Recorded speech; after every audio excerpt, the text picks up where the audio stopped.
Hello everyone, welcome back to Platform for Investor Education. Are you wondering what I was doing on the Bloomberg terminal? I was just looking at the line chart of Indian currency INR versus US dollar, and then I was looking at the wholesale price index, which is basically an inflation index of India. We are in conversation with Deepak Jain and Shailendra Kumar from Fin A to Z in the episode 3. Now in the episode 3, we will be talking about planning for retirement. Now gone are the days when people would depend on their children post-retirement. Now how do we plan for our retirement? Now that is the most important question that everyone wants an answer to. Now, how about the traditional modes of saving post-retirement? Now that the health expenses have increased post-COVID-19, planning for retirement is an extremely important topic that everyone is interested in. Now, how do the Western economies plan for, post-retirement? Well, Deepak? Yeah, you are bang on. Retirement is actually one of the most important goal that an individual should plan, not for just himself but also for his family. Unfortunately, it is one of the most ignored goal as well. Let's look at data from one of the recent surveys on retirement done by PGIM Asset Management Company. They did this survey in few tier 1, tier 2 and tier 3 cities across India, which covers a fair bit of the population, typically working population. So what we see from those results is that 63% of people responded that they don't want to depend on anyone for retirement, as you rightly said. And if you look at the worries for the retirement, the topmost worry came as increased cost of living.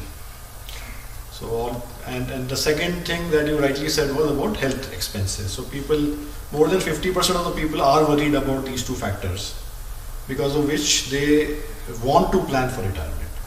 Yeah, so definitely there is a want. Mm-hmm. Now let's come at the actual. What are they doing for it? Okay. So you'll be surprised to see that not many people are actually doing anything for it. Mm-hmm. So if you look at the data, on an average, only 17% of their savings are going for their retirement goal, which is too less. Yeah. Out of the 17%, typically 12% is mandatory provident fund. So hardly 5 people are saving for retirement, which is nothing. And if you look at how many people are actually planning for retirement, you will see that more than 50% goal at all. In the sense it is there, but they have not planned for it. And people who have planned for their retirement goal, if you dig deeper, what they found out was that not many people have a comprehensive retirement plan. So you see a dichotomy here. People want to do it, plan for their retirement, they are worried about it, but on the ground they are not doing anything. So that made us think why it's happening like this, why they are not actually implementing their worries into the actual investments for it. And we saw that probably one reason is that there is a social stigma in our country. People don't want to talk about retirement. Probably they are seen as more individualistic. There are still people are living in joint families. So that is probably one reason. And the second reason is if you look at retirement in itself, it is a kind of a negative outcome. People don't want to really think about retirement. It's not a positive outcome. So what we have done internally in our organization, we figured this out ourselves, and a couple of years ago what we did was, rather than calling it retirement, we started calling it financial freedom goal. So we saw that there was a big change in terms of mindset. People were very, very keen to now talk about it, and especially the youngsters, because they could not relate to retirement, which is so many years away. So that is one thing that probably can be done. Coming to your next question, within this, you talked about what we can learn from Western economies. So that's a very important part, and actually there are a lot of things that we can learn. But the most important thing that we need to learn is that the Western economies, people there, they invest a lot of their money into equities for their retirement goal. In fact, even their provident fund, the equivalent of provident fund corpus, has a significant allocation to equities, which is not there in our country. So that is something that we need to learn. And we continue to make the same mistake wherein we look at products like fixed income, insurance, for that matter, and we use these kind of conservative instruments for our retirement, which is a very far, long away goal. Probably equity is the most suitable asset class. So that is something that we need to educate, and I think your platform is doing a fantastic job there to educate our investors. So once that change in mindset happens, I'm sure people would be much more prepared for this one of the most important goal in their lives. The next question that I would like an answer to is whether there is something called as an investment philosophy, and what is the investment philosophy of Fin A to Z. And then, do you actually recommend investing in low-cost index funds? And then, what about alternative investments such as hedge funds, bonds, treasury securities? So, after planning for retirement, now I would like to get an answer to all these questions. Yes, sir. We strongly believe in a goal-based investing approach, and as I think we have covered in our previous sessions as well, that we should take risk in the long-term goals, and in a short-term goals we should not take risk. So while we are taking risk in a long-term goal, so let us just understand it a bit, because it is a bit counterintuitive, because many people ask us that what are you telling me to take risk on a retirement and a child education goal which is so dear to me. So let us just understand this with the help of a figure. And in this, what we have done is we have collated the data of investment with various time horizons. The figure is just reflecting a 1-year investment time horizon from say 1st of Jan to 31st of December, and you measure this for the last 20-25 years. Once you have collated this data for other time horizons like 3-year and 5-year, and you get a similar graph like this. In this graph, what you will see is that the return which you can expect when the investment time horizon is just 1 year is minus 52% to 76%. So your investing experience can be anything if you are just investing for a shorter time frame. But if you see this over a period of 5-year or a 10-year period, you will see that the minimum return is 10%, and this data we have collated using BSE 100 index. So you are very well, you are assured that you will be getting around 10% return in the long run. So it makes perfect sense to actually have risk in your long-term goals. And coming to your question on active and whether one should be doing investment on their own and select the stocks, right, and actively trade in it. We strongly believe that is not a way to go about, because what we have seen is in our customer base, at least where it is primarily IT professionals, that they really don't have time and expertise to do the stock selection, tracking of it, creating a portfolio, diversify it and manage it. Right?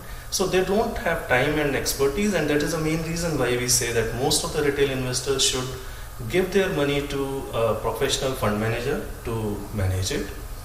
And if you see your next question on whether the passive makes sense, right? So it's a very long standing debate, right? That people want to know active and passive, and there is a lot of interest and data from US which you will see about passive, that people say it is very difficult for any active fund manager to actually beat the passive index returns. But in India, the story is a bit different. If you see the SPIVA index, in that you will be able to see that for large cap in India, only 20% of the funds are able to beat the benchmark, say a BSE 100. But in a mid and small cap, it is like 60% of the funds beat the indices. So there is an element of a risk whether I am invested in a particular fund which is going to beat the indices or not.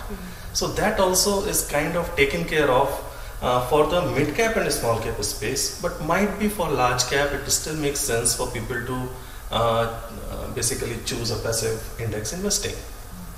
And coming to the last part of the question on hedge fund and the debt selection on the treasuries. Hedge funds, I think, are primarily suited more for the corporate investors where they are trying to hedge the currency risk because of their revenues and other things. But treasuries can definitely form a part of debt portfolio for a retail investor because as per the risk profile, it helps you to diversify, and that will be a good way to go about it. Now, the next question I would like to ask Shailendra.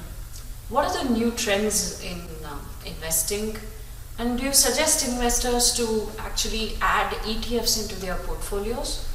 And one very, very important question, well, how do I invest in the biggies? You know, Apple, Tesla, what about international investing? That's right. So I'll answer your ETF question first. So there is a spectrum of active and passive. And ETFs are well suited when you are talking about index investing. And so far in India that was the case. But now with the advent of factor-based investing, there are various interesting ETF which will play in between the active and passive spectrum, somewhere in between, right? Which is not passively managed, but there is some kind of a factor based on which the investing is done. Therefore, it is not completely active, but it is not completely passive as well. So factor-based investing basically can be based on some predefined algorithm, either on volatility, quality, or it can be anything on the momentum and stuff like that.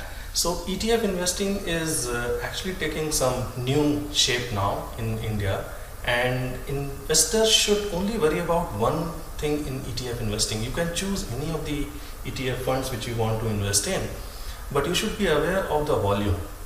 There are many a times that ETFs have very, very low volume in India, and one should be very skeptical about any fancy ETF to invest in, and that is why most of the investors stick to index ETFs alone.